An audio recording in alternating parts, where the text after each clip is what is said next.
Sir আপনি চিন্তা করবেন না, টাকাটা আমার কাছেই আছে।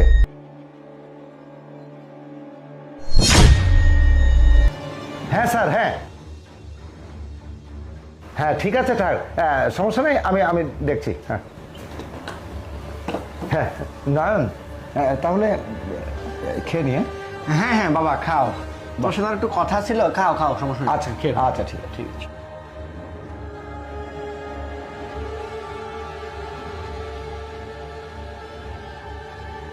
খুব সুন্দর বানিয়েছিস তো। আচ্ছা আর তুমি অফিসে যাবে সেই জন্য খুব সুন্দর করে বানিয়েছি। তোমার সাথে কথা বলতেছিলাম এই টাকা অফিসে জমা দিয়ে কি করবে, তুমি তো কেন স্বীকার করলে? আরে তুই বুঝতে পারছিস না, তুমি যদি 3 লাখ টাকা উদ্ধার করছো, তুমি এখান থেকে 1 লাখ রেখে দিলে, 1 লাখ জমা দিলে, 2 লাখ জমা দিলে তোমাকে কে বাধা? তুমি না না কথাটা বুঝো না কেন? আমি একজন অনেস্ট পুলিশ অফিসার, এটা আমি করতে পারি না। আর তুই শোন, এটা নিয়ে তোর চিন্তা করার দরকার নাই। আমি কিন্তু বাবা, আমি বেঁচে থাকতে এই টাকা নিয়ে তোমাকে কখনোই বিপদে পড়তে বিপদে পড়তে বিপদে পড়তে দিতে পারি না। তুমি এটা বুঝো নাই কেন? তোমার ছেলে থাকতে তুমি এই টাকা নিয়ে কখনোই অফিসে যেতে পারবে না বাবা, কারণ তোমার জুসের মধ্যে আমি অলরেডি ঘুমের ওষুধ মিশিয়ে দিয়েছি, যেটা খেয়ে তুমি শুধু মাথাটা ব্যথা করবে আর আরামে ঘুমাবে।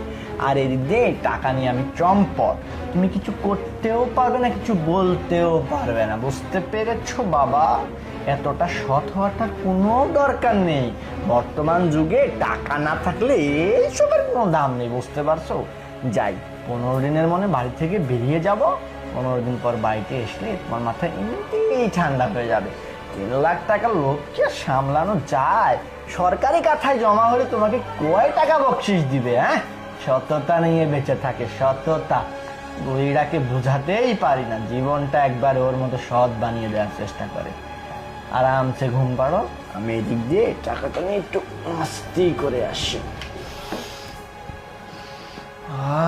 টাকার গন্ধ শুনলে না মাথাটা একদম মৌ মৌ করে ওঠে, মৌ মৌ করে ওঠে বাবা। 3 লাখ টাকা আসে বাবা। তুমি টাকা নিয়ে কোথায় যাচ্ছি? না আমি টাকাটা রাখলাম, কাছেই রাখলাম।